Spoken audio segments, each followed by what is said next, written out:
Thérèse Kayikwamba, je crois, Aza Azemi vraiment à solo.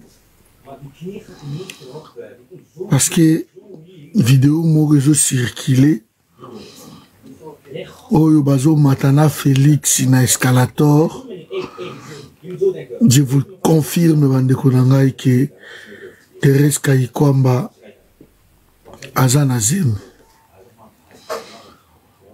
En tout cas, na lisu ya Bompaka, tu éviter ce qui est lié Nini. Bon, tu éviter peut-être Mbongo, j'abête. Ah.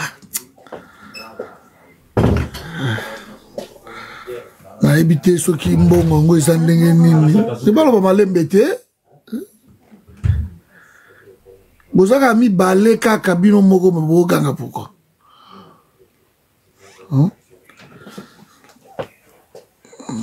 Vous avez balé kaka bana balé bo solo la non normal pourquoi vous criez? Ouais, maman Rita Azana Ajakobota, mais moi je crois que les gens qui nous disent que nous ne pouvons pas, ils avaient préféré naïe, pourquoi Bozoloba? Je crois que les gens là n'ont rien compris. Thérèse Kayikwamba, Tozoloba te parce que Aza Thérèse Kayikwamba, parce qu'Aza moi si, à quoi vous avez imité, non, elle a droit, il y a vous avez elle a droit, il y a Kobota.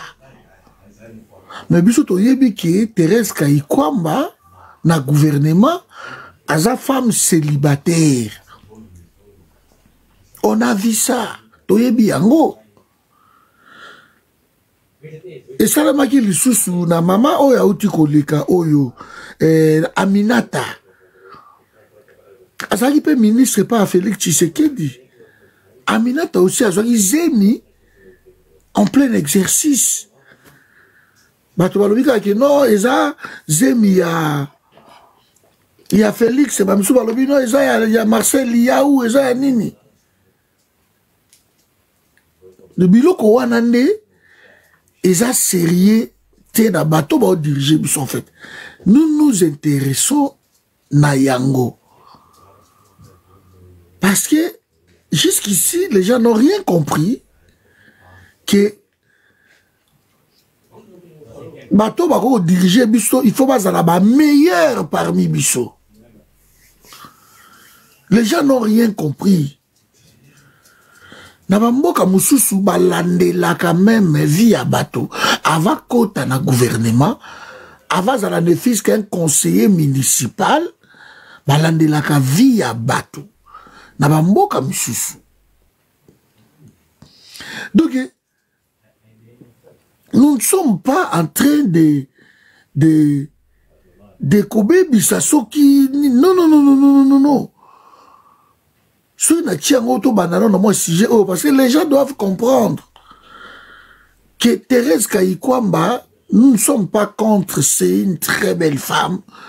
Je vous l'ai dit, c'est une très belle femme. Ça, nous sommes d'accord. Et Mobal, il y a un moté maté, Bamibalo Balingarabashi, il y a Pembe, par exemple, Moukousse, Thérèse Kayikwamba, Bamsou Balingarabashi, Moukousse. Comme je vous ai toujours dit, ma sœur Nabiso, vous avez la complexité, vous devez vous aimer, vous devez vous accepter tel que vous êtes, parce que Ndengen Zamba Salama Kambunaye, Ozana Oyazo Lelayo Aza quelque part. De Oa Lekio na Pembe, yo Lekie na Mwindu. Oa Lekio na Moulaï, yo Lekie na Moukousse. Oa Lekio na Mounene, yo Lekie na Mouké. J'ai toujours dit ça. Donc ça sert à rien. Voilà,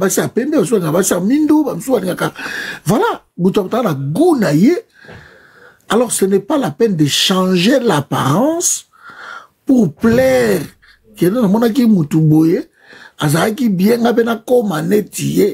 Non. Donc Thérèse Kayikwamba, pour les gens qui aiment ce genre de femmes, je vous dis clairement c'est une très belle femme. Donc Akoki Kubota, Akoki cause à la peine à mobile. Ça ne nous dérange pas. Mais nous autres, bateau oyo, Thérèse Kayikwamba, parmi les dirigeants, dirigeantes, si vous voulez, nous sommes obligés de connaître sa vie. Elle n'a pas une vie privée. C'est tout en hasard nos ministres qui, oyo, le peuple n'a pas le droit de fouiller. Et on a lobby, Congolais jusqu'ici, tous à la nous mériter na raisonnement. Beaucoup crient. Mais pourquoi Botikaye, ça peut moi ça bota, boza bazomba, ça vie privée naie? Non. As un ministre des Affaires étrangères, il y a RDC. On doit savoir, on doit connaître. Ce qui dans ma poto awa, ma chaîne nyoso, ma BFM, ma itelinga lobe la yango, ma France 24, ce qui ministre ya awa, ma yeba loba yango. Ma yeba loba yango. Donc dans un pays où ils sont démocratiques, les gens doivent connaître qui dirige ce pays. Asala nini, akenda wapi, atanga wapi. Parce que par exemple, surtout dans le Congo, l'élo est comme tabou. Et c'est ça la médiocrité. De faire croire aux gens que quelqu'un a ramassé quelque part, a commis PDG, a commis DG, a commis nini. On prend un fils Moukoko, quelque part, Bozu, fils Moukoko, comme si c'est DG à Ranskin, alors que expertise les atelos comme mon côté, aïeli ma vidéo, tambola, Kinshasa, y'a nous continué salitaire au Sakanate, depuis ma soloana. Parce qu'ils ne savaient pas où commencer. On est en train d'engager déjà par ma populisme, par ma récompense. Et yango mutezo bomalelo Congo. Les dire comme ça, ce n'est pas que nous sommes contre qui que ce soit, mais nous voulons le meilleur parmi nous pour diriger Bissot. Continuer à tapoter. Voilà pourquoi, dossier, il y a un ministre, il y a un PDG, il y a un du tout. Là, le but est que nous faut avoir un diplôme, comme un docteur, un licencié, qui pour diriger Congo. Je ne dis pas compétence il y a Moutou, ils ont diplômeté, ils ont ma présomption, il y a connaissance en plus. Donc il y a les exemples sont légion dans le monde qui sont dans le monde ça a ils ont ébélé, ils ont ébélé. Mais il faut yeba qui nous dirige. Aza licencié ou pas, aza docteur ou pas, aza la simple D6, qui nous dirige, il est compétent, il fait quoi dans son domaine, il réussit, nous sommes obligés, en tant que peuple, toyeba babiloko wana, ça n'a jamais tué personne. Maintenant, nous sommes dans un pays où il y a bateau, bazako comprendre que ngai bako olandela nga cordon parce que je ne dirige pas la RDC. Dans un ministre, mais Moutou a commis président de la République. Moutou a un ministre, a un PDG, a un député, a une fonction étatique. Donc il faut to landela ye. Il faut to yeba. Et on voyait notre sœur, Thérèse Kayikwamba Wagner, tout le monde qui sert à Liboumou, à Zemi. Alors, il y a de quoi à se poser des questions. Parce que tout le monde a comme une à Flair, na Félix Tshisekedi a pessier, Liboké Ambe a pessier, comment qui va pas comme au bombana, banini. Je vois, tu comprends que non, c'est à Liboumou. Parce que ce qu'on monnaie longue monnaie qui n'est pas zalaki qui toko makasi moi masque bandi ko beta moi bilamba minene mais auto monnaie lelo na bazin ya monene wana il faut to yebango oui ba Rachida Dati ba leka wana ba François Hollande président ya république to monaye na ba rendez-vous na ye, na ba moto, ba nini. Les gens ont suivi. Les gens ont suivi. Donc, c'est na biso, oh, nga la mona ki lilo, tout le monde qui non, il y a un problème qui sert na biso, hasard, de maman, encore vite, nae. So ma mère, soit mon balobi, au quoi t'as vite, donc, hasard, ma solo. On doit savoir. Moubali na ye nani, surtout que Thérèse Wagner, Raïssa Malou, oh, enseignement, Noëlla Negayato, Basiwana presque nous surtout, maman, oh, ya portefeuille. Ce sont des très belles femmes. Ba grâce Koutino, Baza Batou Oyokie, et Botaou, tu es le système à Congo ndenge zalaka, comme à place wana tango mususu, je dis bien tango mususu bafuta ki bampako. Tango mususu parce que mpako ezali, moto fa futa mpako, tango mususu na Congo ezaka ndenge wana. Alors bafuti mpako pa ya nani, nous devons savoir. Parce que Batina Salama, qui peut que aussi, mais ceux qui ont ce sont des très belles. Tina Salama, c'est une très belle femme. Ma Nicole Boachawana, tala moi, ça presque 2 mètres. Ma Kolotonda, soit Nicole Boacha. Azam, tu vas pembeni, il y a Félix Tshisekedi. Toye bipe libido, il y a Moutunabiso débordante. Le chef des chefs. Ah, on va monter maté. Donc nous devons savoir, Babiloko wana. Et ça m'a bêté bande konangai. Mouto me la binote na esprit que non au tubi, nenga za wana bola de la terre, à part Moussala, wana za vie privée na ye, je ne suis pas d'accord. Bonsoir Black Gold nangai, chéri nangai. Je ne suis pas d'accord. Donc il faut que bato, batala yango. Et Koloba yango, ça c'est un sujet oyo, et ça sujet au que tu au sale la yango sujet pour savoir qui a fait ça. Est-ce qu'elle a un mari? Est-ce qu'elle a un fiancé? Est-ce qu'elle a un copain? Est-ce qu'elle a un nini? Mais ceci n'exclut pas son travail. Ceci n'exclut pas que à cause de là, nama motonaye. Et oui, mais les Congolais ont besoin de diriger. Il faut bailler baka vie à ma dirigeant. À cause il y a le flou qui règne na Congo, de l'obo na même Kabila. To yebite ke Kabila aza Rwandais, aza Congolais, banani baloba kate, makabute comme flou.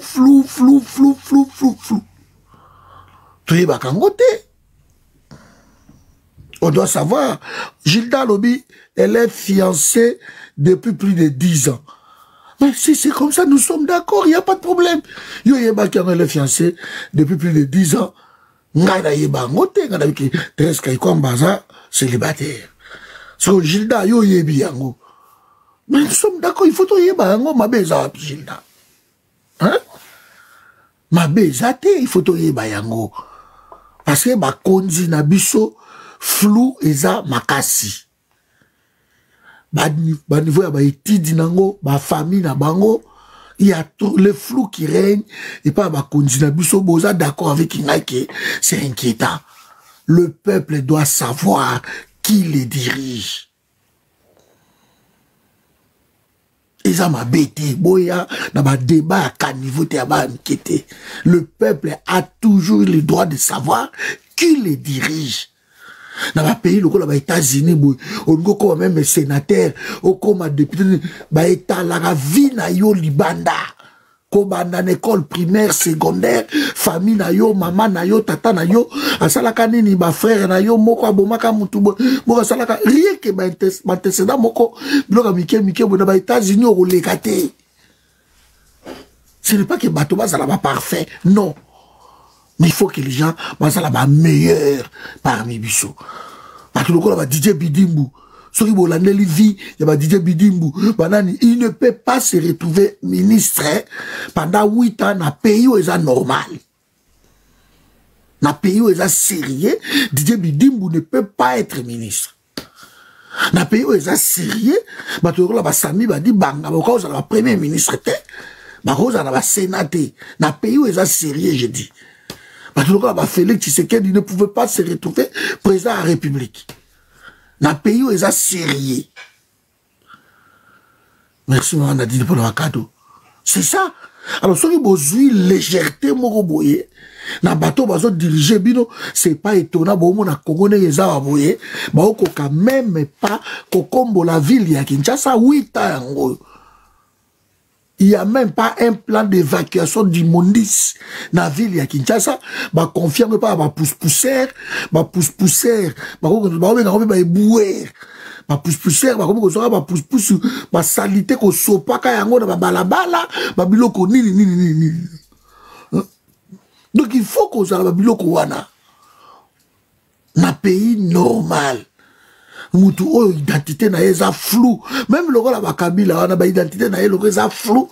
Dans un pays normal, il ne peut pas se retrouver qui a la président de la République au sénateur. Et ça la makate. Il y a qu'au Congo qu'on tolère quelqu'un, bozu mutu moko bobo ya comme président na bino, comme ministre, comme député et on ne veut pas fouiller sa vie. C'est le Congo. Parce que la médiocrité, on a des salaires qui non, pays ont tamboulaté. De besoin, m'a bêté. Je voulais juste. En fait, on est venu apprendre dans beaucoup de Sotoria. On est venu apprendre. Connaître la vérité. Ils ont l'autre côté, ils ont tabouté. Mais vous verrez, la victime trouve des prétextes à son bourreau. C'est ça, les Congolais. Il est victime, il y a Kamoko Boïta, lui, il trouve des prétextes à son bourreau. Vous comprenez? Ça se fait au Congo. Moi, je suis désolé. Qui a engossé Thérèse Kayikwamba? Nous sommes désolés. Mais il faut boyer Baki. Dans un pays où ils ont sérieux, cette femme, il s'est déjà ça la polémique. Dans un pays où ils ont sérieux, elle a déjà à la tribune à s'expliquer. Ça, c'est le respect à peuple où ils ont dirigé. Que non, je suis marié, je suis fiancé, tel. Dans un pays où ils ont sérieux. Voilà. Elle allait s'expliquer. Elle allait expliquer na peuple oyo yazo dirigé.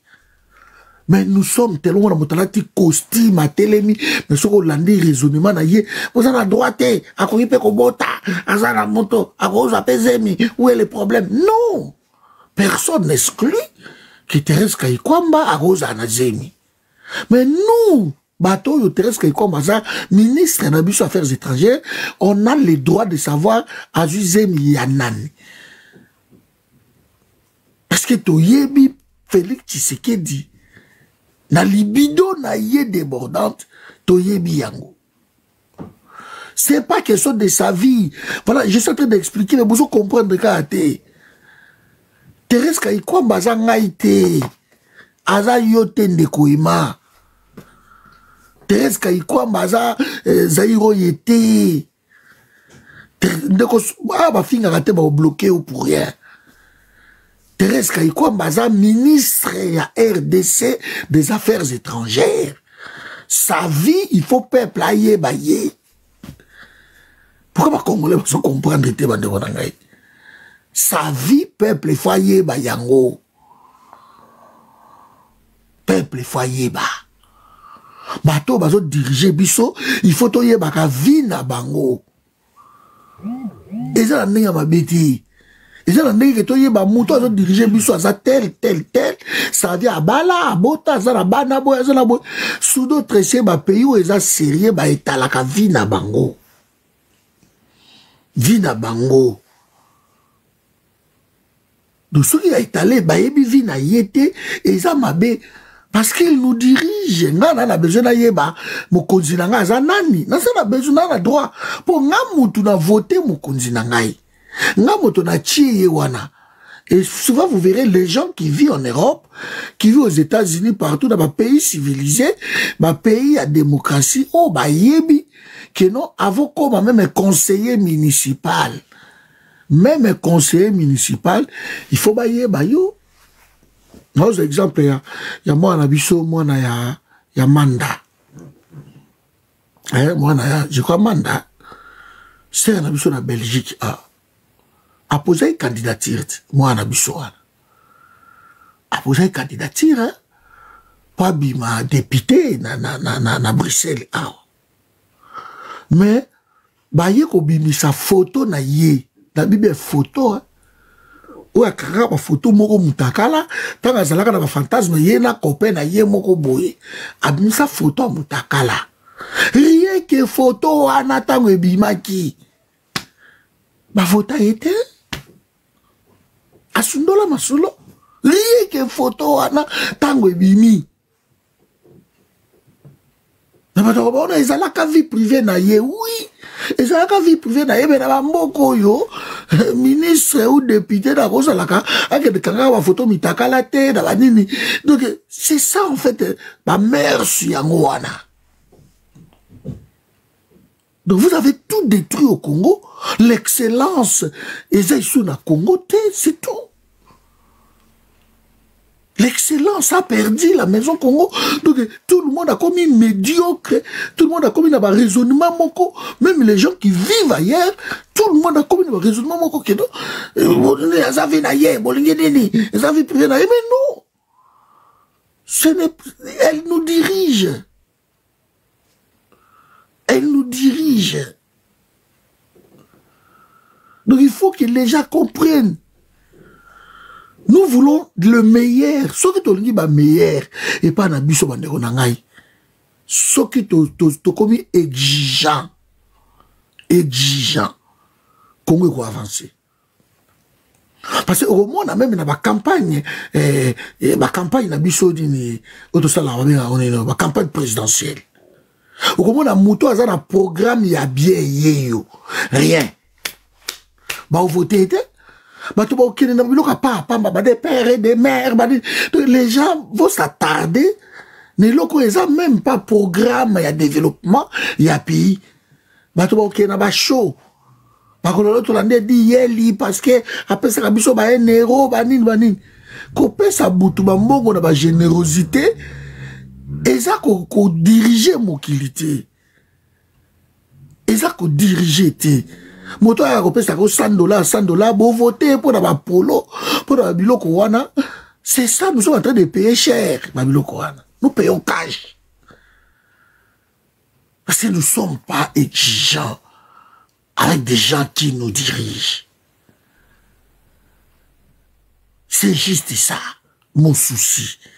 Il faut changer ma mentalité à ma Congolais. Et ça, pénal, c'est ma casse. À poser ce genre de questions.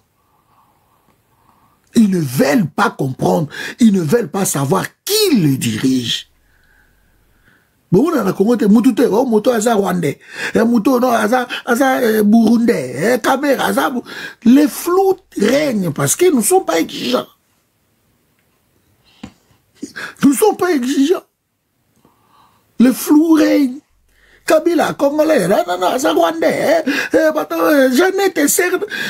nous ne sommes pas exigeants. Ce bateau, on a la route vie, il y a première dame, le la France, Brigitte Macron, bateau, fouillé, bateau, qui est de bateau, talaye, ça c'est fait. Il faut bailler, qui est Brigitte Macron? Qui est cette femme? Les gens ont droit de savoir qui nous dirige. Premier ministre en Angleterre, là, c'est qui encore là? C'est Boris Johnson, hein, je crois. Premier ministre du Kano Ani. Période il y a Covid. Bah pekisi, bah Britannique igno surtout, bah rassemblement banin. Hier à Kende qui kosali sa fête na période il y a Covid. Je crois rien que tant à ça les locaux et longo là, alors premier ministre. Bah éthique ezali. Et ça le ministre moka outi ko démissionner awa. Parce que na mbongo na ye moko, asali dépense moko excessive, mais c'est mbongo na ye moko. Alongwe. Ba Benjamin Netanyahu, alongwe premier ministre, quand on a ba cadeau, ya ba cigare. Un patron a payé cadeau, ya ba paquet, ya ba cigare. Alongwe premier ministre, rien que pour ça. Ministre moko na Suède, ake ko somba ba chocolat. À confondre carte ya ministère na carte na hip-hop, à sombi chocolat, je crois qu'il y a 6 euros, 6 euros ou 3 euros, quelque chose comme ça, à démissionner à cause de ça. Parce que sombi na mbongo, il y a l'État, 6 euros. Et pas la biso congolais, to koloba, oh, ils ont encore 6 euros, bon, 6 euros vraiment, biso to koloba ndenge wana. Non.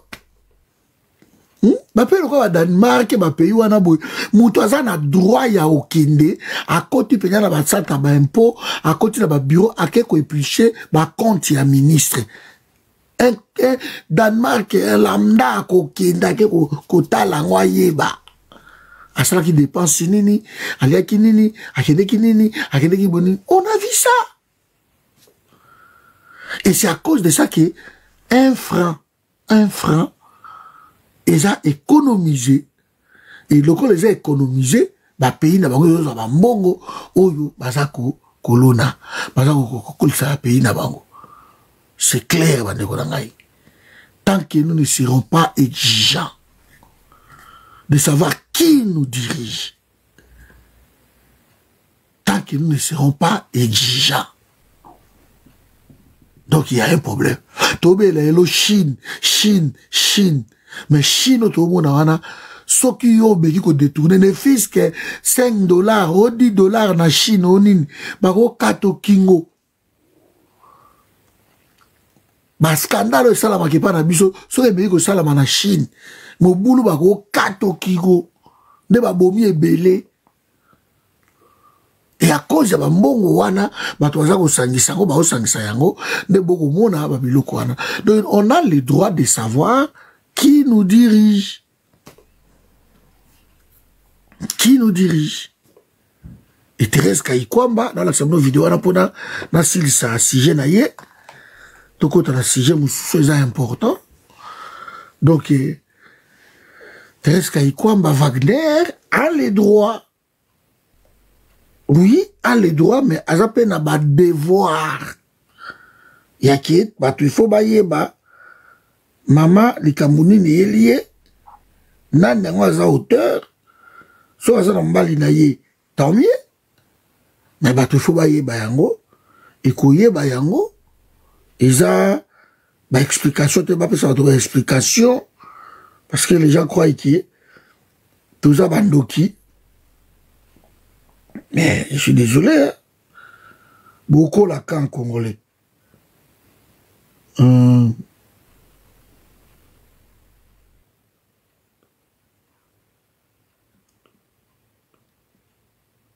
Multiforme à plusieurs niveaux.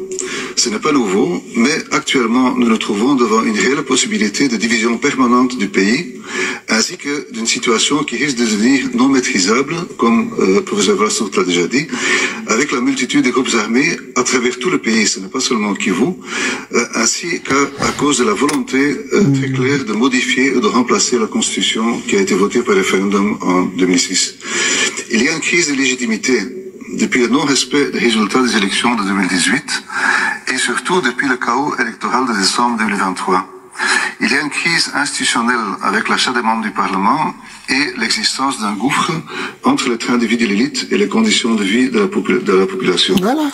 Ce qu'on appelle au Congo la classe politique semble dans sa majorité rejetée par la population.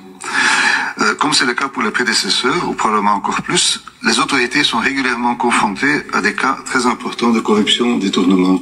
Juste un petit chiffre, l'estimation du budget qui a été donc du budget qui a été prévu pour la guerre depuis le début des conflits, et ça inclut ce qui est prévu par le gouvernement plus les contributions des entreprises, s'élève à 3,8 milliards de dollars. Hein. On se demande parfois où est allé cet argent.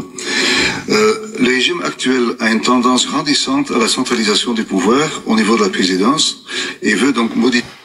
Ah, ça c'est Mindele, la Belgique, Yawa, bah, Télémélé Félix Tshisekedi, on verra ça, tout Solango, voilà. Donc, il aura la vidéo en Yango.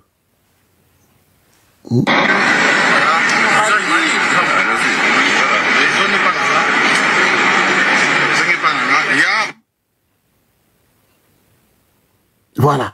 Donc, tant que vous avez Thérèse Kayikwamba, Wagner, Awa, donc, vous comprenez que voilà. Bozomona. Donc, Wagner, Bozomona, yé que non, Asana Zemi. Bozomona. Donc, il faut Bozomona yango. Bozomona.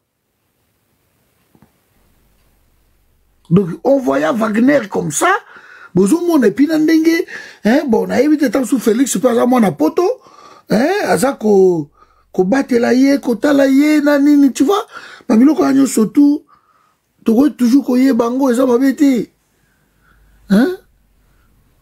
Eza mabete. Donc, boye baki, ko ye babilo ko wana, bo nya, na yebite pour na ye zanini. Mais il faut comprendre babilo ko wana. Merci na bande ko surtout o bafinga kana na live nanga, il faut bloquer bango ba ya insulter. Ici nous on n'insulte pas. Moi, je suis en train de... Nazolo la ba argument au Kabols. Mouto a finga vous bloquer, tout ça n'a besoin de. Parce que nga so na bila ba no finga a c'est terrible, mais na vie na ngane na bota ma boti na finga mututé. Ni même petite sœur ya ngai. De ce mouto a yé na débat, asa ba nerf solide té, il ne fait qu'insulter, vous bloquer ya ya sous so até pa ngai. Vous êtes modo pour ça. Black Gold et Jacob Ozokanga, vous bloquez toute personne qui insulte. Et c'est à cause de Abilo Kouana, Bolingi de Toye Babanani va diriger Bisso, les autres sont en flou. Les autres sont en flou, vous avez mon akino, Batobao quand même pas diriger, Batobao quand même pas, bonsoir maman open, Batobao quand même pas diriger Bisso parce que tous sont en flou, Toye bite qui est qui, on ne sait pas, Basala wapi, Batanga wapi, vous se retrouvez dans Batoloko, la Badide Bidimbu, Asalate, Navi Naye, alors na vie na ye ma pakola peinture na lupango moko vous prenez mutu ndenge na boke ko komisa ye ministre ya pays a eu formation il y a 2 semaines donc 10 jours il y a formation avec toute son équipe bah comme c'est ministre ya hydrocarbures à ça il va dégâts parce que vous n'êtes pas exigeant. Donc, bah, Jérôme Kaïsa, qui Jérôme Kaïsa, qui mongo na yé moko. Asaka ministre à budget en France, je crois.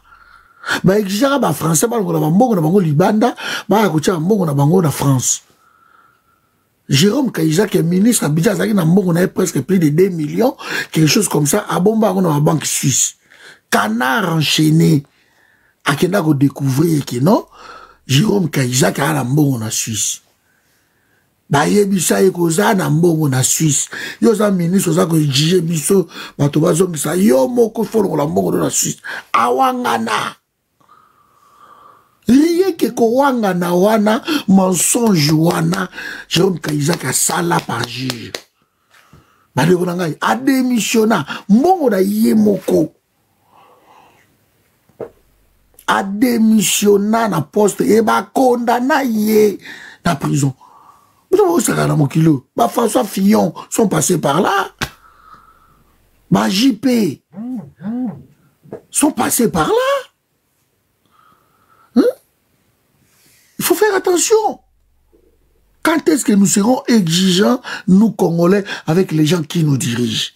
Qui a engrossé notre serre? Bill Clinton a Léla Senga, pardon, Nananyoyu, Monica Lewinsky. Parce que Monica Lewinsky, a dit que Thérèse Kayikwamba. Moi aussi, qui toque le Monica Lewinsky, Bill Clinton, il était président de la République. Il a États-Unis, l'homme le plus puissant à la planète. Ni était sa femme, Hillary Clinton a tient assez. Bill Clinton a démissionné.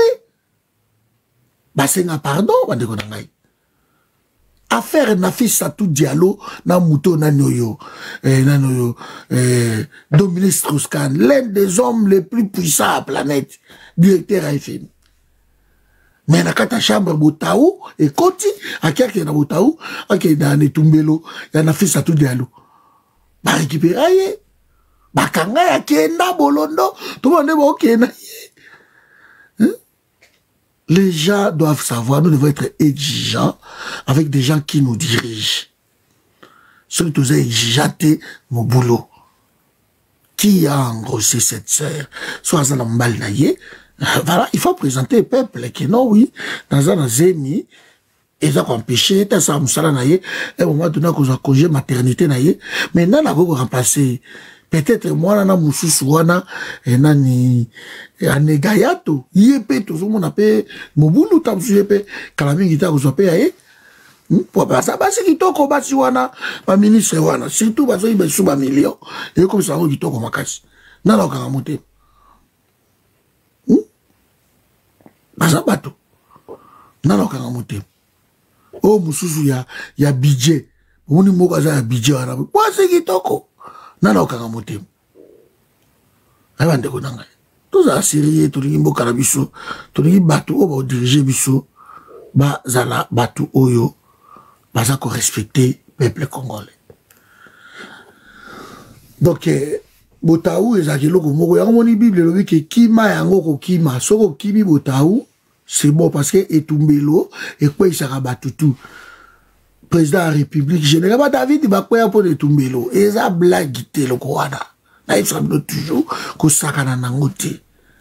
Bato Bakoufa na mokilo yo pour na Tumbelo. Baboma bandeko na bango. Baboma ba master. Et Tumbelo, ça puissant donc, et ça blague. Et là, on a tia, au moment où on a dit, non, moi si, il y a un moussou, il y a un film, un junior. Moi si, peut-être avant d'ici général. Avant de se général, na casier. Na, il vient, na, mettre le sol là tout le temps. Un vie à moi général. Mais avant de ça, il y a casier. Général, on a toqué na bon marché. Et pas un serwana. Deuxième bureau en plus. Deuxième bureau. Toqué, peigné, pas na, to komi. Papa, serre à Okombo là. Ndako. Aboye, abonné, allez. Bavandi sabiso na casier na oseka vie na teni ah vie yo général vie général vous voyez na casier vie ah mi petit nanga awa konjo izagate awa ki général izagate na seka moi je suis un peu déjà comique na seka vie makasi awa na casier tout ça pourquoi pour etumbelo basaka na ngote. Surtout, il y a pas mongo, ils ont blaguité. Donc, il faut comprendre, Babiloko, on a bangala, boulot. Donc, il faut comprendre que Félix Akokiko,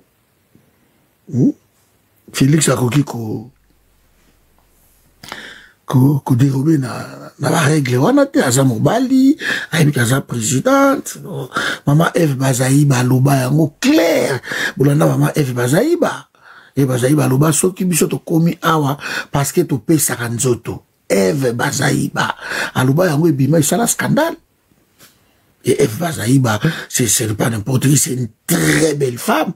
De femme Eve Bazaïba Félix Okamote Mandé, c'est une très belle femme à ça qui l'autre côté baza garder dans le gouvernement.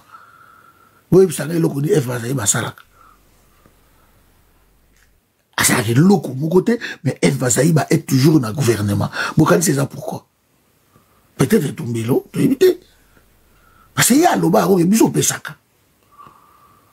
Bah, voyager dans Félix, il y a un sommet, en États-Unis, parce que moi, séance, il y a travail, il y a entre le président et le ministre, et Rosala, qui non, séance, et Rosala, combien approfondi? Il faut faire attention. parce qu'il a été clair. Explication bien que non, tu comme à place parce que tu payes ça car nous autres. Boye biango et bien ça la standard. Nous devons savoir avant de voir. Bonjour. Donc faut comprendre quand même Kambouké, c'est un abusa nazemi, le respect voudrait à peuple qui est toyeba nanyango. So ils appellent Limbondo, Jatubi, donc écoutez, on a la résidence, Péro Loire, à Salobango qui a la libido moko débordante. Donc ça c'est bon. Oh, na tché oyo, Anthony Kinzo, na Jacqueline Chabani, basali, maman na bêtise. Maman na bêtise. Na rotangi la bino yango, donc, Bokoyoka, mais nangina bandana na makambo tolobaki lobi. Na bala makambo tolobaki lobi et puis toza na serre na biso moko asala ki recherche. Patience, makambo kongo est grave. Ça on reviendra aussi, on va faire un sujet là-dessus, on va terre na biso. Quand on regarde ce que j'ai retrouvé en RD Congo, des accords portant sur l'achat ou l'utilisation de plus de 9 millions d'hectares de terres ont été conclus depuis l'an 2000, ce qui représente plus de 4% de la superficie totale du pays. Les terres acquises par les investisseurs étrangers sont principalement dédiées à l'exploitation forestière, l'extraction minière, cuivre, cobalt, etc. et à l'agriculture, industrielle, comme l'huile de palme, Sikoyo, depuis 2000 jusqu'à présent, Bongo Wananyo Sekendaka, Wapi. Ça, ce sont des questions. Et puis, Yangoyo, ma recherche na yasali, Yangoyo surtout, Atindelinga, Yango. Ça, c'est un fossile. Ici, elle parle de 9%, mais j'ai suivi Elisée Ntambo ici. À Kénéki, dans ma recherche, 35% de nos terres arables sont vendues. 35%. Mobutu a Longwe, Bokoti ici, Batou, Nazamba, la Bissou. Mobutu était là, personne ne pouvait entrer. Bada Osuka Libanda, Mobutu Bowe Benganaye. Si vous savez comment Mobutu protéger ce pays-là, si vous saviez, l'histoire même il y a unité nationale, si vous savez comment Mobutu protéger ce pays-là, il dépêche mon vilipande Mobutu, mon lobby tout, mon kaiko loba, le otane mon panza Congo, même capo na tribalisme. J'ai dit mon panza Congo. N'importe quel Mobutu, un gouverneur na Kassai pouvait être un Mungala, un Mukongo. Lelo oyo ndeza awa bosani. Lelo na Kassai, lelo yo kende. Yoko ba gouverneur na Kassai. Yoko ba même député na Kassai. Yoko ba même conseiller municipal na Kassai. Au fond ça même commerce na ya munene, yo Mungala, yo Mukongo, muso na Kassai. Et ça a maté. L'intolérance, c'est la Kassai, les a blaguité et simbaté. N'est pas qu'en bout de tout ça, il n'y en avait pas. Tout Zaïrois pouvait poser ses valises partout côté Lingui. Si vous savez combien cet homme, parce qu'au bout, vous savez, il y a 450 tribus. Il faut pas vivre ensemble, sinon, le tribalisme est côté Congo cause à la poudrière.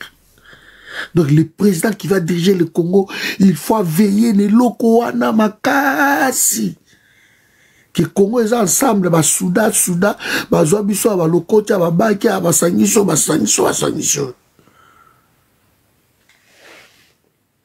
Ça sont des héritages, ils ont makasi. Il y a des autres soudés, biso les loquets, malgré, metozaka, kawana, to vandi, parce qu'ils ont soudé, biso. On a été bien instruits dans le Coran. Le civisme, le patriotisme, l'unité nationale. L'union des femmes, des filles, des fils de ce pays, Nana Routia Tembe. Ngomba zaite, Mongwanda zaite, Mongala zaite, Moluba zaite, Nana zaite. En fait, ils ont tout, étiquette, tout ça, Zaïro. Nana Koutiatim. Unité nationale. Hein? L'union des femmes, des filles, des fils de ce pays. Mobutu. Non, là, on a un discours à la chose. On doit chanter Bazaïda. Donc ce sont des Babilo Koyo, Bouyaka, aujourd'hui, bon, comprendre encore, regarde, Bateka Batera, depuis 2000. Et depuis 2000, c'est pas étonnant. Depuis 2000, nous, on a fait des émissions. On a expliqué. C'était une loi, m'a proposé à Yango, dans l'Assemblée nationale, Moulin de Sakombi. Bango, bah, qu'on récupérer, bah, Masolo, après. Bah, quoi, accepter, on a bâti le Kwebo. Après, boye bien, et où t'as Canada. Hein? Mindele na Canada, ba lobby, on va proposer la loi, wana, pour na mabele, et zonga, ba autochtone. On a dénoncé ça. Biso ba vidéo, ils allaient au loba. On a dénoncé ça. Qui est le coup là, ba pigme, banani, ba peuple autochtone, ya Congo, il faut que ça va belé na bango, ba villageois. Et ce que vous savez, c'est bango ba belé, bango ba que sommes, bango na ba boucher de pain. Bango sommes, bango na ba sac ya ba mungwa, ba sac ya ba sima, ba sac ya ba bilamba, ba ballon, ba bilamba, et banani, ils achètent nos terres, comme ça. C'est les autochtones, voilà. Mouzé avait compris à dévier yango na balwa bakajika. Boye bokwa ici yango. Mouzé avait compris ça. Boye bokwa ici babiloko wana siko babele na biso na lande les ntambo ya lobi yango na lande yango ser na so pesa to tindelanga yango. Donc on est en train de vendre nos terres. Bakoti ti na kati ya bazamba, bakoti na kati ya bazamba. Lelo okuta ba indien, okuta ba chinois na kati ya zamba, o ba osala or. O osa na kati ya zamba. N'importe Mobutu, bana ko se limiter dans ma grande ville. Na donc na Chikapa, okuta ba comptoir eza na Chikapa centre. Des fois eza na Dibumba, des fois eza na Keli. Na Chikapa centre, c'était ça. Mais ce au côté Maïmo, au côté Chikangu, Lungudi, au côté Chisenge, au côté Tamsusu, Kabungu, Kamoy, Bakota, tout na koma. So au côté va partir à surtout. Au moins, l'été. Ils attendent les aérois, Bokei, Boluki, ba diamant na bino, Bobimi nango, Boye na Chikapa centre. Beaucoup de comptoir, Boteke Libango. C'était réservé que dans Bazaïrois. Ça, ce n'était pas bon. C'était réservé dans Bazaïrois. Bateau, avec Babiloko, dans le beau Bayebi. C'était réservé dans Bazaïrois. Ok, na tembo, okuta bango, ça va comptoir du banda. Parce que ta kata ba kaungu la boko ta borobi manango boye nango boye oteke la bango libanda. C'est pour cela, n'est pas comme Mobutu, ou alors on a dit non, bateau bakomi, ça y va, voilà, bon, on a bango, pas opérateur économique. Mais les lots, opérateurs économiques, ils ont surtout, et comme il y a indien, autour d'un chinois, autour d'un libanais, autour d'un babiloko, surtout, parce que, tu perds, babiloko, on a perdu, hein. Donc, c'est triste. Quand je crois un président de la République, il y a une bêtise, le là, bah, oyo. Président. Thierry, les loto lobbies sont commis députés. Au Kobo, il y a avantage, c'est le propre de l'homme. Et c'est normal. Naye, et Zangate, Mounaloukiamo, Nakouti, Bafouta Rabato, au lobby 21 000. Admettons, déjà 21 000. Bon, Bafouta Rabato. Et commis 21 000. Oui, commis, peu importe. Est-ce que Ngane n'a changé en Ogue? Ah non, Naye. Alors, banana, bon, 21 000 on a total, on a. Il n'y aura pas. Donc, ça, c'est un président de la République qui parle, ça. D'abord, on va procéder par des calculs. Ça, c'est un président de la République qui parle, comme ça. C'est triste. Hein? aïe, ça journaliste, ça y est, 21 000 et ça, et puis là, Bible, Thierry. Yo, nous en sont commis député. Bah, honorable, honorable, honorable. Oh boy. Fais ça, et puis, vous t'en le voir. Na ebi sibilo bandeko, na zaka na ba doute belé, et pas ya Félix Tshisekedi. Mais depuis na landa interview oyo na Top Congo FM, le 19 décembre 2018. Interview oyo. Depuis na landa interview, non, 2023, le 19 décembre. Depuis na landa interview oyo. C'est là où j'ai compris que Bachela Bisso, Mutumoko Boyebalokotaï. Et ça, peuple belé va pardonner Kabila à cause de Biloko. De Félix vraiment a maillé l'été. A vraiment maillé l'été. Donc, je ne sais pas. Yoka, langage, il y a président de la République. C'est triste.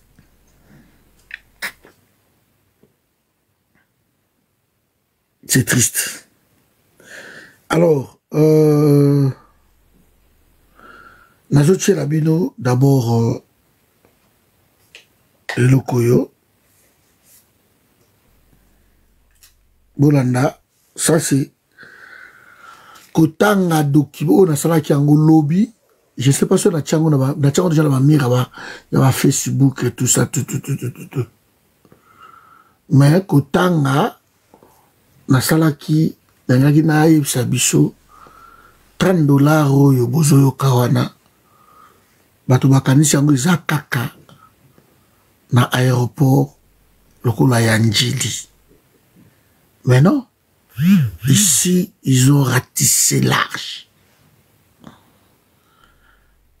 Soko koti na document wana otangi okoyeba partout bande ko bota poter live to ko matana 20 000 cas. Batouana bakoya no restreindre boyebi tous les gars sous 200 300 personnes te pas bloquer biso visibilité bakobanda tapoter live et partager davantage vous allez bien. Moi je fais mon boulot, moi je vous informe, on analyse. Le mieux à faire c'est juste de tapoter et de partager les lives hein. Alors ce qui document mon webimi boye, il faut faire quand même l'effort. Il y a recoute en détail.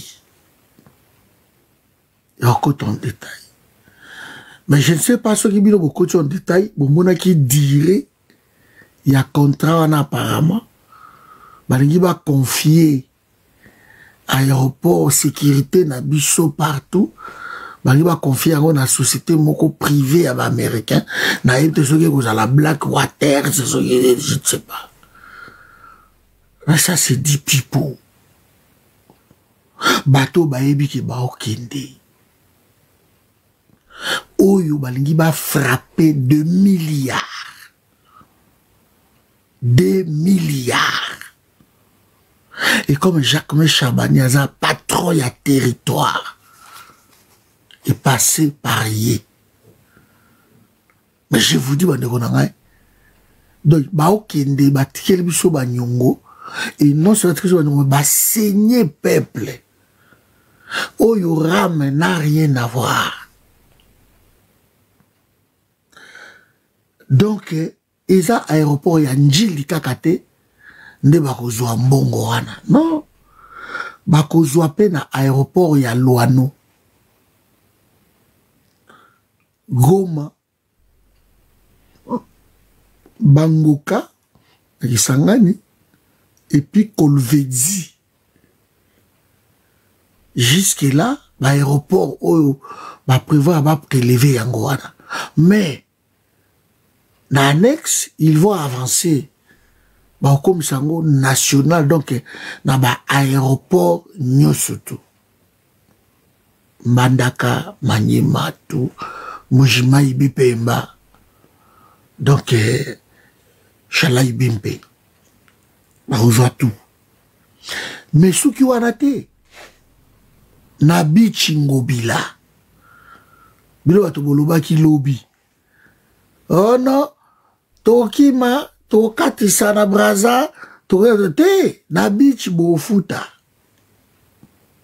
beach Ngobila na port ya Matadi na port ya Boma na port ya Banana. Voilà, va restreindre biso live comme d'habitude, mais c'est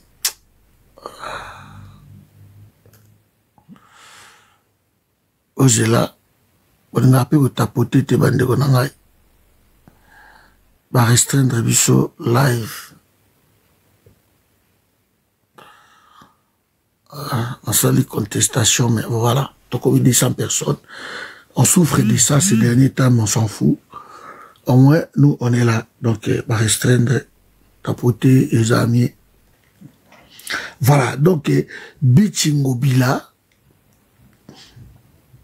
na Matadi, na Boma, na Banana, boye baki, tous à la rappel, na Uvira, na Kalemi,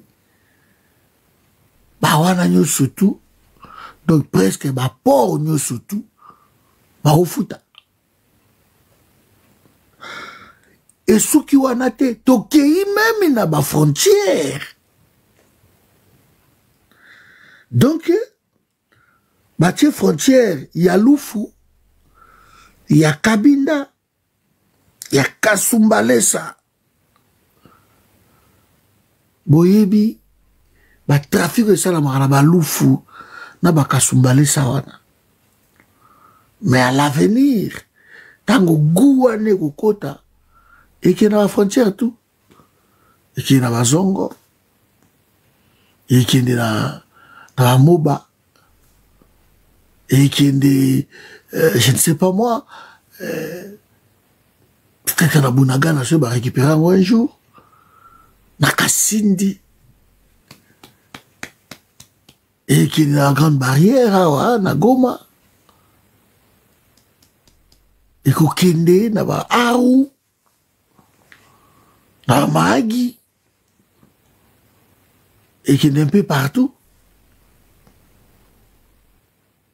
Donc, il faut faire de l'argent, les locaux. Et qui n'a pas mon benzène. L'Équateur. Donc, bah, ça, là, solo.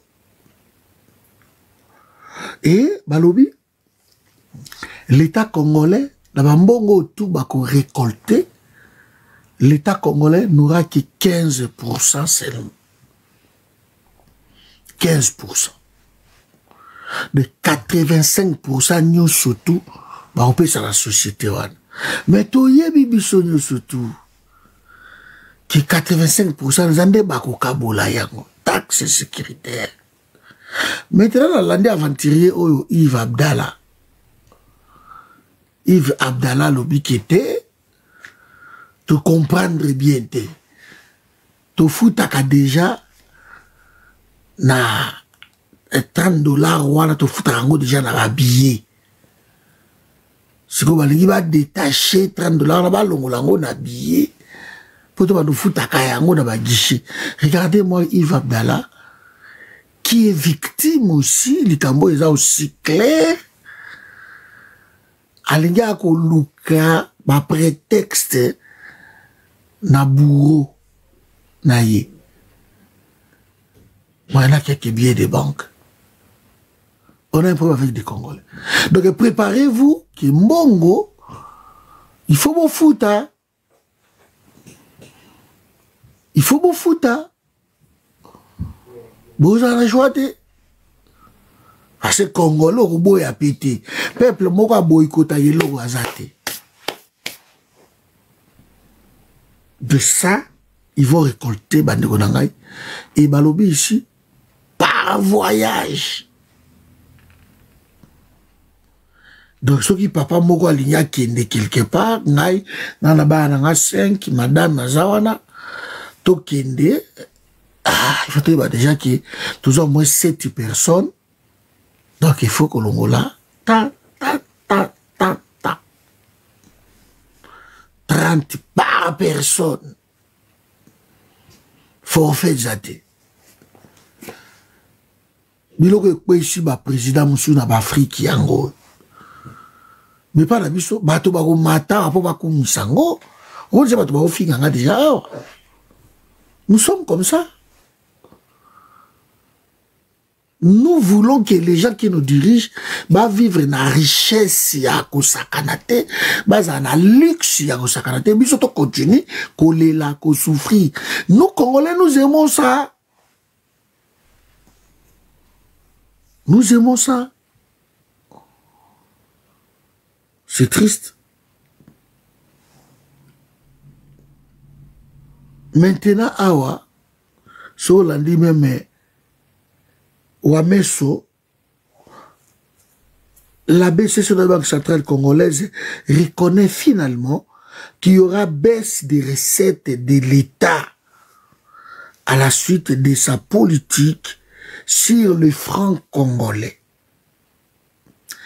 Et évoque quelques mesures jugées déjà inacceptables ou incertaines et dangereuse. Tango boka dollar ekitia. Malheureusement, il va dire soukomat. On vous avait dit ça. Et ça, les sous maman n'arichite. Donc, nous sommes face à un sérieux problème. Boka Yves Abdallah. Bandekounaï, très rapidement, pour apporter quelques éclaircissements, parce que ce qui te faut les mangouté, la mauvaise information va prendre place et ça va démobiliser les peuples, ça peut nous pousser à un soulèvement populaire. Vous n'imaginez pas, dans un aéroport international, 300, 400, 500 passagers va se soulever à cause d'une mauvaise information ou une rumeur qui circule. D'abord, il faut voir que le gouvernement n'a pas créé une nouvelle taxe. Au $30 plus 55, Yago Pasté. Ce n'est pas une nouvelle taxe. C'est une redevance sécuritaire et Foutamaka déjà. Et ça l'a intégré selon loi ya Iata. Nakati ya nenge to somba kababiye. Ça, c'est un acquis. To Foutaka yango déjà ngaina yo, oyo to somba kabiye régulièrement. Sauf que to zala ki de koye bate que to Foutaka yango depuis des années. Maintenant, mongo wana nyonso to Foutaka. Redevance sécuritaire wana. Monsala yango ezali kosala kake aéroport na biso na poste frontière na biso nyonso ezala élevé na ba standards internationaux lokola ba aéroport nyonso ya monde au plan sécuritaire.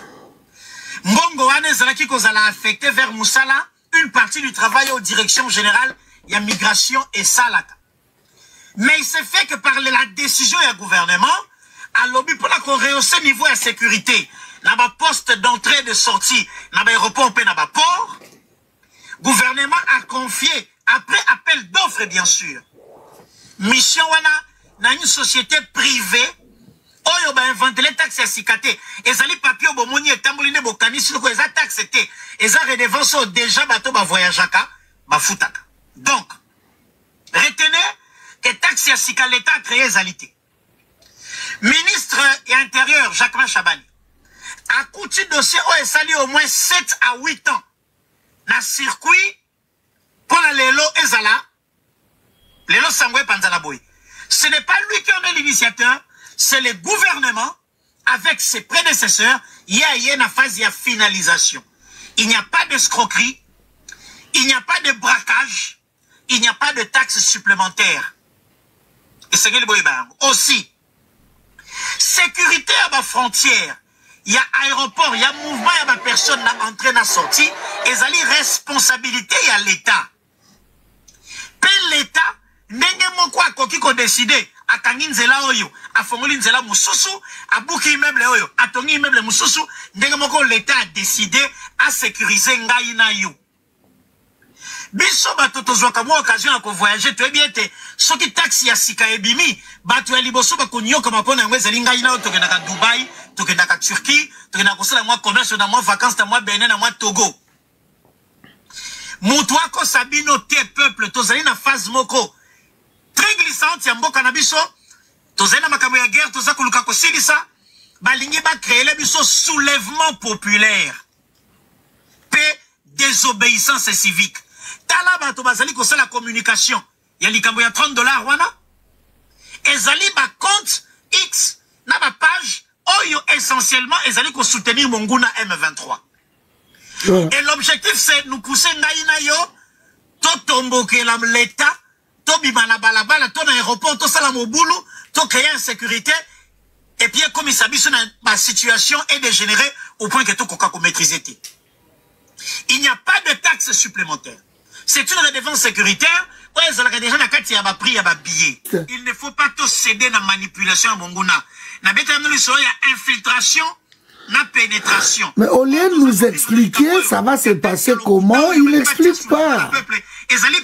L'État a la taxe sur la taxe, a bendi yango. Parce qu'un document officiel bâti sur la base publique, va utiliser les médias congolais. Ils allaient qu'on la moussala à Banguna pour pas payer un crédit. Pour pas le bango, basé dans souci à peuple.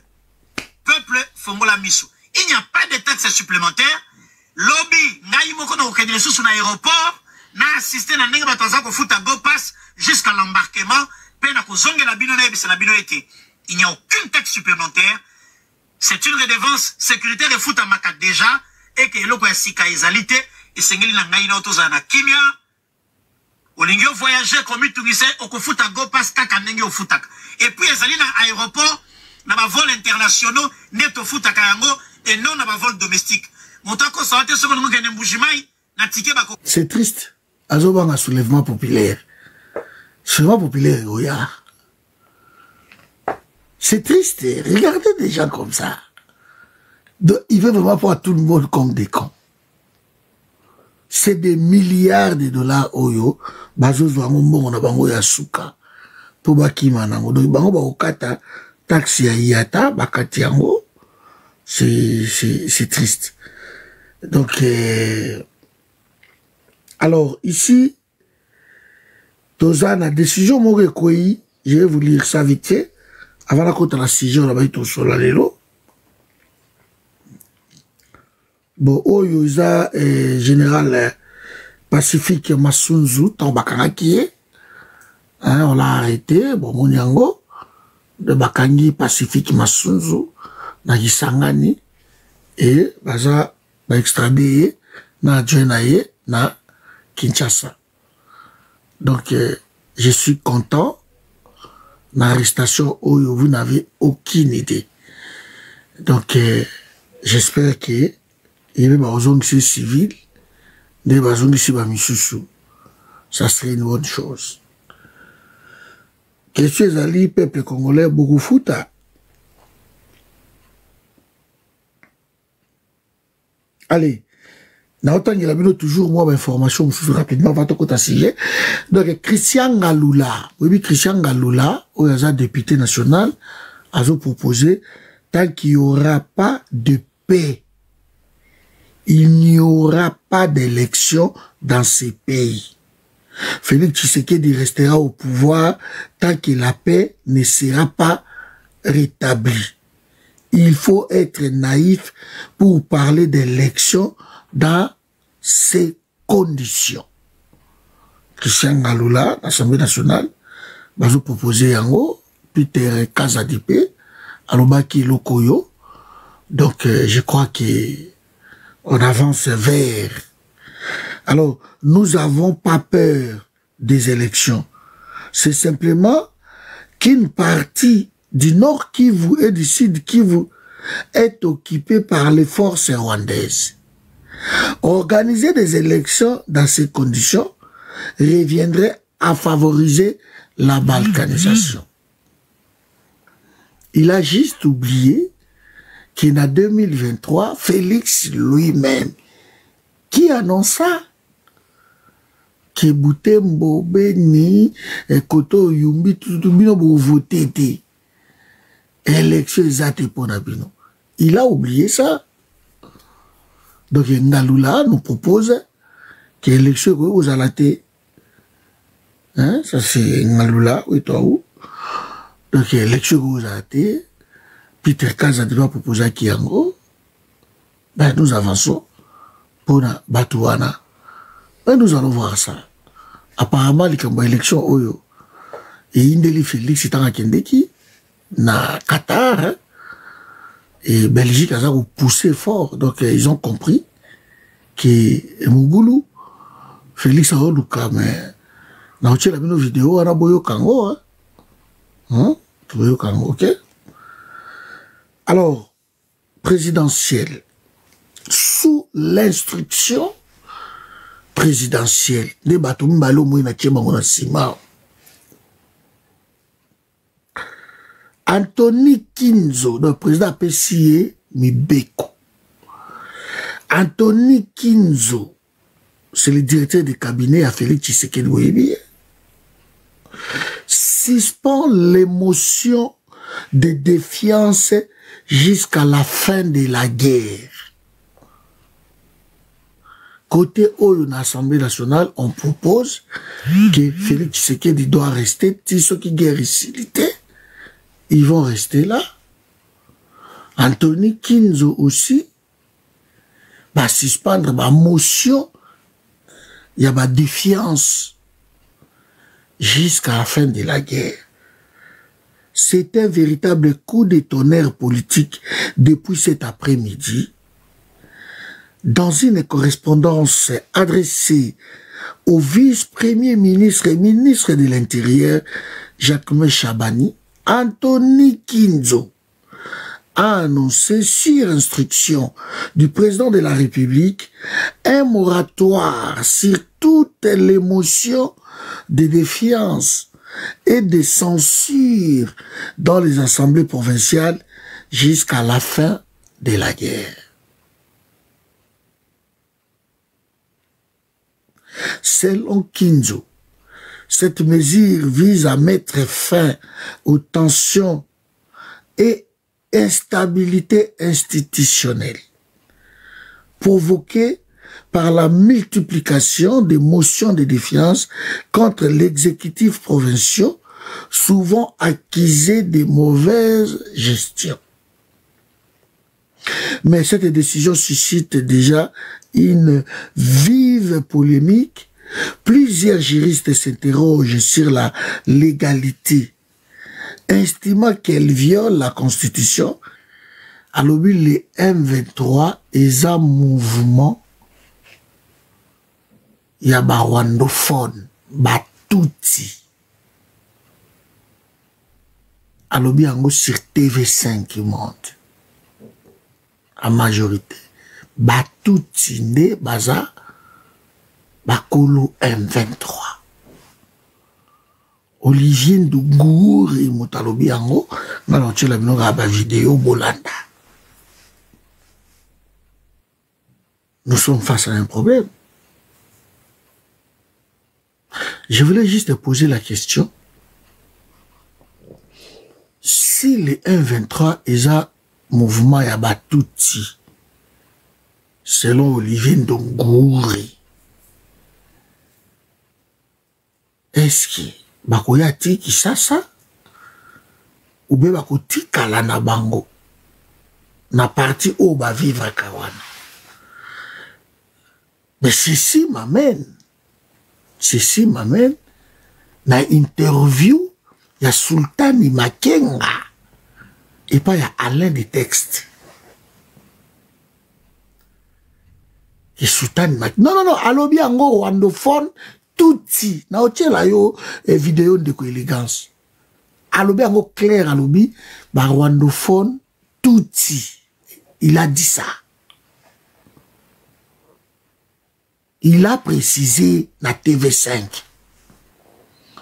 Mais je sais comme d'habitude, mon côté là, vous allez lui trouver des prétextes, les non-dits, au but de comprendre. Bon, le roi vous a un zunguana, 243, le bagage regarde les locaux expliquer biso. Ben, c'est qu'il y a un problème. Ici, Fayoulou, na une action à Fayoulou, Fayoulou n'a rien à voir là-dedans. Fayoulou n'a rien à voir. Fayoulou est victime de Corneille Nanga aussi. Comme nous autres peuples, nous sommes victimes. Mais bon, il y a José Makila, c'est qu'il a dit avec Martin Fayoulou. Soyi bango tout bakende quitté pour rejoindre Bertrand Bissimo à 1-23 parce que Martin Fayoulou les avait empêchés. C'est toujours José Makila qui a dit ça. Parce que na ikiri wana bosala, boza wana moto na moto akozwa yaye, et Fayoulou n'est pas dans ça. Et c'est à cause de ça que bolingaka moyen, il faut vous détruire. Parce que yaza na kati ya eloko wana te. Ah ben il est allé aux élections, il est victime en 2018. En 2018, tu es en 2023, tu es en 2018. C'est là le problème.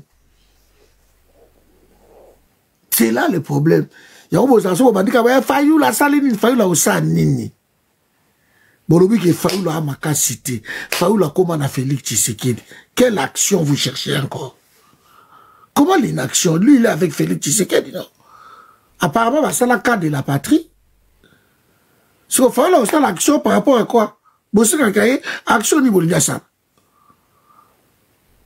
Action ni bolinga sous Fayoulou à ça. A comment meni fait frétin? Bino bozaba, hein, mineni. Fayoulou à ça, c'est la coutunde qui est.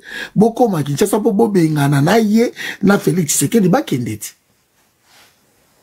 Je crois que c'est peut-être ça.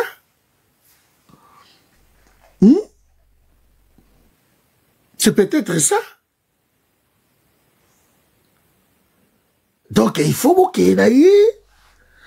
en passant, mettez vos visages aussi. Parce que bozo banga bato ba bomba na kabache ba faux compte bilongi ezate okota na compte na ye eloko ezate otie kombo to cheka iser ba kombo ezate antired bocha ba kombo to mona bino toye ba bino. Parce que Moutou a la comboté, si vous êtes congolais ou pas, on vous connaît pas. Les non congolais, ils allient. Tcha combo d'ailleurs, au 20, 23, et tu continues à commenter, t'es qui? T'es qui? On vous connaît pas? Ah non, non, non. On tire des accombotés. Ouais, puis photo d'ailleurs. Et ça comboté. Tia combo na yo to yeba. Parce que la mona, oh général, général nani, général Patrick. Oh général, général Séguin. Mais ce que Séguin nani. Général Patrick nani. Patrick Irukoshimbiririra. Ah? Général Ségué Karengangangambire. Mais pourquoi Bochi Angouti?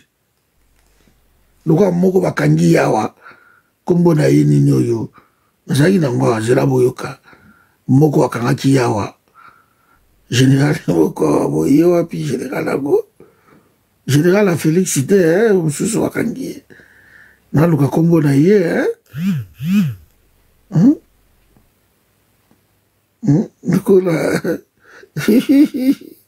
Moko Wakangaki Yawa. Ah, yewa pio wande kunzamira ngai. Pona chila bino ba interview monsieur. Bien à Boulouki Fayoulou.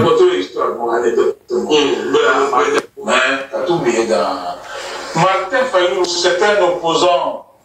Vous avez dit le contraire de Martin Fayoulou, donc les mêmes autres savent comment ils s'en moquent. Martin Fayoulou, je vais vous raconter une histoire, mon anecdote. Vous savez que Toza a débuté entre 2011 et 2016. Vous connaissez Naïs Dégolé, c'est ça? Vous connaissez Naïs Dégolé, mais voilà dans l'hôtel. Toza a président du groupe parlementaire, Naïs, Sami Badi Banga, Jean Lucien Boussa. Tout ça, pour moi, c'est aussi président du groupe parlementaire, il y a opposition. Maintenant, il fallait M23. Écoute, on a un parti gouvernemental, délégation chef de délégation, parti gouvernemental, Raymond Chilana. Il faut écouter, on a Bertrand ici, moi, Wapi, na Kampala, pour parler. M23 a-t-il donné son invitation? Bissou, le président du groupe parlementaire, il y a opposition. Badi Banga, tout ça. Y compris même Chilongo a joué une invitation pour Akenda. Puis opposition non armée, parce qu'il faut peut-être aussi rappeler qu'à l'époque, autour de temps de Congo, il y a Roger Lumbala, oui, Akenda, voilà. Bon, donc, est-ce que c'était politique ou non? C'est la vérité, et là, c'est là la bannière surtout. Quand on a évité que ça soit la guerre principale, il y a rébellion pour toujours. Pendant Abdeltina, c'était la guerre principale. Donc, et on a dit que l'opposition non armée, elle a toujours allié Yamamo. Parce qu'évidemment, tous ça, le dénominateur contre l'opposition. Ce qui nous diffère, c'est armée et non armée. Mais ils sont tous là qui sur le point au Kenya. Nous avons sauté. Même Samy, le premier ministre Samy soit vendu à Wabami Soumaye. Tous là qui sur le point au Kenya, Kampala, tous là dans la Boyane 23. Y compris Chilongo. Voilà, la Belgique, il fallait rejoindre le Rwanda. Samy a vite au bout d'un aïe. Mais tu as pas la date au Kenya, comment elle a dit Martin Fayou. Donc, quelque part, nous, on reconnaît que Fayou, c'est quelqu'un qui est resté constant dans l'idée de Mika. N'a aucun jamais pour condamner Fayou le point d'amour. Parce que ça, c'est sa ligne politique. Il faut savoir dire la vérité. Vous savez, moi, Makila, mon problème, c'est que je suis capable de redire ce que j'avais dit il y a 10 ans. Et moi, je ne défends que le Congo. Le politique, c'est OK, dans le Kouta. Le mensonge, difficile, les entreprises sont compliquées pour nous gérer en mot, parce que le temps va te confondre. Moutoumoussou va s'aller livre et la promesse. Tout ça, c'est du mensonge. Bon, si ça, ils sont là, Fayou va le mythe au Kédate. Abimi, si Gouy, mon père, Fayou, nous avons des wana. Oh, c'est une chose $30 000 et à moi, tu es tout Kenya. Ah, totalement, tu es bien. Surtout, qui a quoi? Donc, on va effectivement tous voir qui 30 000 $. Dis-moi, ça, c'est la quantité impossible. Et c'est ça. Balinga Bakende va rejoindre M23 depuis. C'est Martin Fayulu qui les a empêchés. Bango tout bayo kanaka Bakende. Basami Badibanga, José Makila, Jalicie Boussa, Bertrand Bissimwa, Atindela Rabonga invitation. Bakenda se ranger, côté, il y a un 23. C'est Martin Fayulu qui avait refusé. Et comment qui guerre, na bango, Fayulu avait eu beau qui était. On t'a okenda zate, toko qui était. Yomoko, Hollandi José Makila, Hollandi Olivier Ndougouri. On peut pas être clair. La canne. Merci Cordon, bon courage, merci Bandeko. La bonne peine de Rocabols à l'Andi à rejoindre Bisso et Baron soit à Bazan CP va rejoindre Bisso. Oui, effectivement, la banni dans moi commentaire par rapport à la déclaration de José Makila. José Makila, ce n'est pas n'importe qui. José Makila Azali allié à Joseph Kabila. Voilà. Pour la Bandeko Oyo, Bazolo Kakosala démenti effectivement. Si elle est démenti à faire, boke no salangwe pas José Makila, boke no salangwe pas il y a ministre à Rwanda wana y a affaires étrangères et surtout boke no salango na ba chaîne Oyo ba outi ko s'exprimer librement. Donc biso awa toujours qu'on analyser Oyo bango ba lobby librement. Et puis, ce pétrole bango librement. Alors, il faut pas qu'on y ait qu'à bon nous traiter biso na ba injure nous so boza rango parce que en réalité, eza binonde ba cerveau la bino boteka. Bino boyebi pourquoi boteka. Na baina pona Joseph Kabila.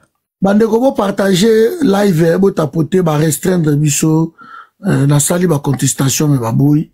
Donc c'est bon, ça nous dérange pas, continuons comme ça. Ba olemba, ba libérer chez nous, ba olemba la bango. Abainan pour la Joseph Kabila n'enge déclaration, il y a José Makila Outosala. Que, depuis Joseph Kabila Kota, M23 est avant Sakate. Effectivement.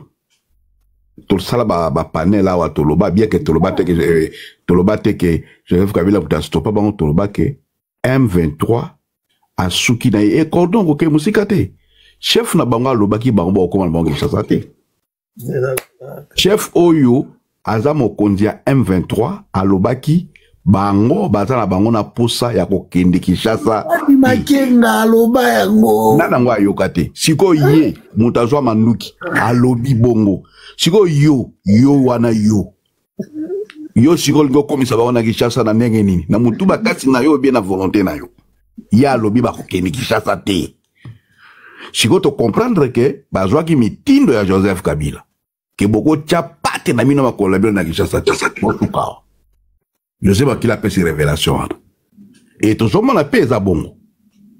Et Joseph Makila, ce n'est pas n'importe qui, je le répète. Et donc, ça commence à s'avérer que condamnation de mort, oh, bah, bêta qui Kabila, et comme qu'on s'est justifié. Et comme qu'on s'est justifié. Parce que, biso dans les cas, là, bah, parler de on ne peut pas juger quelqu'un par des rumeurs. Mais, oh, témoignage à Cablan, Joseph Makila Sali, et ça, sous rumeur, et ça, bah, confirmation, bah, révélation. Et ma révélation à mon tindo. Parce que qui êtes-vous pour stopper, disons ça ainsi, une rébellion aussi puissante que la M23, où est Bomi Batou, où est Bazana armée à Makasi, va se stopper. Bah, boy peut quoi avancer. Yon n'est nan sokoza Joseph Kabila. Bon, si quoi, bah, où est Baya Kawa, où est défendre loko wana. Puis, baninga, to linga Congo koleka biso moko. Tolinga Congo koleka ba ambition politique. Tolinga Congo koleka ba intérêt intestinaux. Toyoka mingi awa. Ba misusu ba finga, ba bimisa ba parole awa. Mais aujourd'hui, balobaka, c'est la fin qui justifie les moyens. Si quoi moyen ils ont justifié que Joseph Kabila m'a pesa mitindo. M23 et Kenete. On ne dira pas que c'est lui le patron de M23. Qui peut dire contraire à ce que Joseph Makila a dit? Bon, ce que beaucoup le contraire, bon, mon opinion, mais il a été aussi clair que de l'eau claire. Je vais voir en est. Tokel Isusu, la déclaration y a ndeko oyo ministre ya Rwanda oyo. Aza clair. M23 eza ya ba Congolais te. Eza ya ba Rwandophone, ya ba Tutsi. Mais dans le Congo, vous avez une tribu comme on a tout. Ba Belge, tant ba ticket la cabine, ba 450 tribus ou plus. Bobi tribu mo comme on a tout, comme on a balamolek, na Congo. Si vous souriez, Rwandais, ayebi sibino ke basaka ya biso, po ba tout basaka na Rwanda. Si vous yo, boyango yonai. Au moins, vous avez la yo si vous avez défendre nga nan oublié. Si vous avez ba serveur ba petit poisson, ba petit poisson rouge. Bobo sera ma camp noki. Si quoi ba révélation bo yo neni. Yo kutu osarien. Ba petit poisson rouge. Ba bo sera karamba la moko la seconde ba bo sa nai. Et ça terrible. Hein? Si quoi awa na minute yo. To yo ki yo. To ni mabino ou bien to ni ba acteur principal ba osala makambo wana. Awa si quoi yo. Et là, on a soukalanga, ils ont la point haut. Bayaka ko vilipender gratuitement Martin Fayulu awa. Mais Martin Fayulu e biso na ye moko aluba ye makamwa mindu ki alingi na yete. Iza choix na ye. Bolingi bo koti sa ye na cop na makas. Aboya na ye depuis kala. Depuis que Joseph Kabila zaki président de la République. Aboya. Donc, wana koute zaki bazwa manduki contre Joseph Kabila. Aboya na ye alobi ngana ko contre la Rwanda te. Et puis alobango clair que batu wana baza ba Rwanda yebi tumala zo bunda Rwanda na mboka na yo ba Congolais na mboka na bango. Bino ko lingi bo kote na cop ya li kopa la bino na ba Rwanda na makasi. Et simbate boko loba boko kiko mata et ko simbaka te. Mais aujourd'hui la décoration à PPRD avec tous les respects que j'ai leur droit, ba mata. Ba ko expliquer biso le contraire au Toyoki. Ba papi tamba bazapi. Ba mata ba ya koloba. Ba ya koloba puisque aujourd'hui Joseph Makila a dit biso que M23 patron nango Joseph Kabila. Na suki na wana. Na lobi vérité. Na fingi mutu. To.